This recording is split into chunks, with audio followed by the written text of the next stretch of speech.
Asa itu kayu kecil, pendek. Ya, makanya dalam surat Thaha ketika Allah berfirman kepada Musa, "Wa ma tilka biyaminika ya Musa?" Wahai Musa, apa itu di tangan kananmu? Maka Musa menjawab, qala asa, qala ya asaya atawakkau 'alaiha wa ahushu biha 'ala ghanami. Ini adalah kayu kecilku, aku bersandar senderan di atasnya, ya, kayak orang tua pakai tongkat. Wa ahushu biha 'ala ghanami.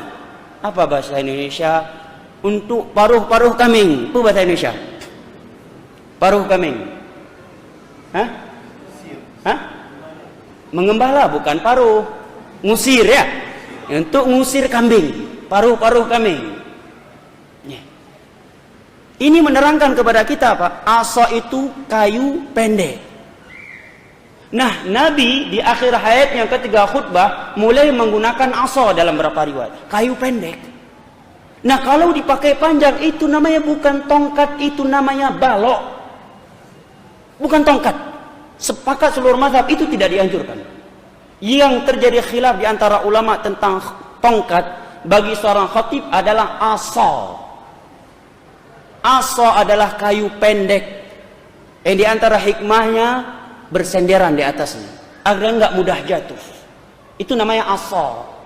Kalau udah panjang, ya, itu namanya balok yang memakainya Paulus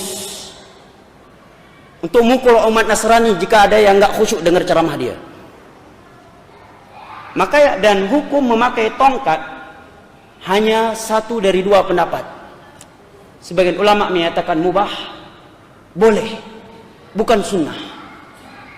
Mereka beralasan karena mayoritas khutbah Nabi itu tidak menggunakan tongkat kecuali di akhir hayat. Karena faktor umum menunjukkan bukan karena nilai ibadah, tetapi nilai lainnya, faktor umum. Iya.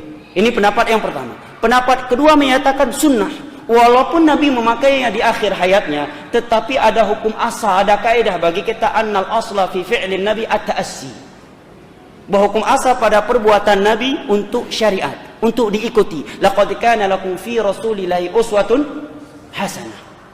Tidak ada satupun madhab dalam Islam yang menyatakan tongkat bagi khatib Jumat hukumnya wajib, apalagi rukun khutbah.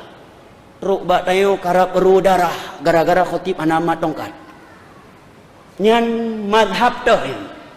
Madhab dah. Hoiwo. Syafi'i kan, Hanafi kan, Maliki kan, Hambali kan, Zahiri kan. Acihi yang betul. Gara-gara tongkat karap berudara. Tapi kalau dibahas dalam bab fikih hanya dua pendapat. Sunnah, mubah. Enggak ada yang menyatakan wajib satupun. Apalagi dikatakan rukun khutbah. Diganti dengan balok lagi, bukan dengan tongkat. Tongkat itu asa, kayu pendek yang terkadang Nabi kalau sholat ditancapkan asa di depannya sebagai tongkat di tengah-tengah padang pasir sebagai sutrah beliau. Boleh. Jangan kita terhadkan dengan hak tu. Hak tu tukar tu sampai itu, orang main tukar tu kan. Tukar lembing tu cara sampai itu. Tetapi sebagai simbol tak apalah. Mana simbol senjata kalau kita kata buat pedang, bukan maksud pedang, khusus pedang tu senjata maksud. Jadi hak tu pun sebab Nabi ada, dia pegang gitu. Setengah-setengah ulama kata ada ketika dia tidak pegang. Jadi tak apa, tak ada pun. Sebab tu Imam Ahmad, pok-pok dia kan, kalau mazhab Ahmad tangan biasa gini ya, sama biasa lah. Gini-gini nak akak tangan. Tapi kalau mazhab Syafi'i tak boleh lah gitu. Dia kena tetap tegak gitu. Tapi kalau iyalah. Tak apalah waktu tu mana-mana tak apa. Alik kiri alik kanan tak apa. Sebenarnya jangan kita hadkan dengan tukar kita sekarang ni kan. Kebanyakan masjidnya tukar. Itu sebenarnya isyarat kepada siap siaga kesediaan sentiasa orang Islam tu untuk berjihad. Sebenarnya dia melambangkan tu syiar. Tak kira lah bila-bila masa kita ni kalau perlu ni senjata. Lembing ke, tombak ke, tongkat ke, ada panah ke, zaman Nabi dia ada guna belaka. Jadi kalau kita kata Kalau nak guna anak panah pun serupa juga dengan tu. Kalau lah dia orang tak guna panah, dah lembing tu kapok tu. Kalau kita pegang anak panah, apa pegang anak panah pula kita kata tak. Sebenarnya ada dalam sunnah. Kalau pegang pedih, tak ada sampai Nabi. Tapi tak ada pun maksud dia sama. Boleh juga. Daripada mengangkat tangannya ketika menyampaikan khutbah. Ya. Dalam sebuah hadis daripada riwayat Muslim, Umarah bin Ruwaibah mengatakan, laqad ra'aitu Rasulullah sallallahu alaihi wasallam ma yazidu an yaqula bi yadihi hakadha wa asyara bi isba'ihi al-musabbihah. Umarah, seorang sahabat, mengatakan, aku melihat Rasulullah menyampaikan khutbahnya dan baginda tidak lebih daripada sekadar memberi isyarat dengan jari telunjuknya, ya, ketika menyampaikan khutbah Jumaat.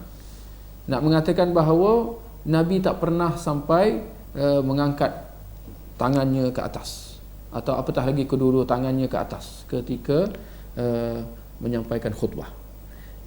Barangkali ada yang kurang faham tentang apa yang dimaksudkan mengangkat tangan ni. Kita boleh nampak mengangkat, menggerak-gerakkan tangan ni, mengangkat-angkatnya ke atas memang menjadi kebiasaan orang yang sedang bercakap. Ya, biasa kalau bercakap dia tunjuk ke atas ni, ya. Jadi nak mengatakan dalam khutbah Jumaat dia ada keadaan yang khusus, di mana seorang itu ditegah daripada mengangkat atau menggerak-gerakkan tangan dia ketika menyampaikan khutbah. Sebaliknya, kalau nak paling kuat dia nak angkat pun dia angkat macam ni je. Ya, itu kalau ada keperluan lah, dia rasa dia nak tunjuk ke atas macam ni. Ya, ini yang dibolehkan. Ini yang Nabi buat.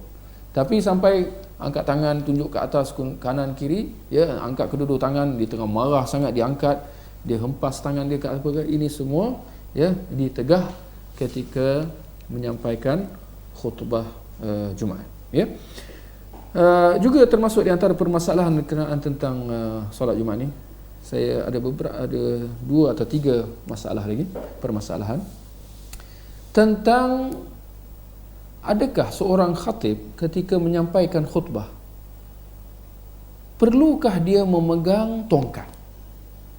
Perlukah seorang khatib ketika menyampaikan khutbah memegang tongkat? Kalau kita lihat rata-rata khatib ketika khutbah Jumaat memegang tongkat. Jadi ini adalah satu persoalan sebenarnya. Adakah dia menjadi satu syarat? Atau adakah ia menjadi satu yang disunnahkan, dia dianjurkan? Kalau syarat maknanya wajib, kalau dianjurkan maknanya sunat, ya. Di sini Imam Al-Albani mengatakan bahawa dia bukan sunnah, dia bukan satu sunnah ta'abudiyah untuk seorang khatib memegang tongkat ketika menyampaikan khutbah. Memang telah sabit bahawa Nabi menyampaikan khutbah dengan memegang tongkat, tetapi Syekh Al-Albani rahimahullah menjelaskan bahawa kita harus faham tentang perbuatan Nabi memegang tongkat ketika menyampaikan khutbah ni, bahawa dia bukan satu sunnah ta'abudi dengan erti kata Nabi pegang untuk pahala sebagai ibadah.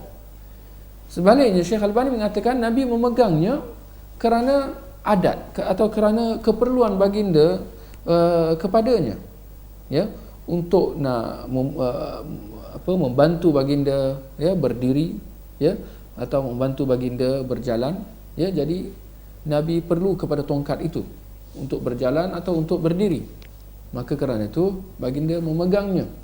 Maka ini kita kata dia kembali kepada masalah antara dua jenis sunnah, satu sunnah ta'abbudi atau sunnah ibadah, satu lagi sunnah adat, ya, yang mana kita harus membezakan antara keduanya supaya kita tak keliru.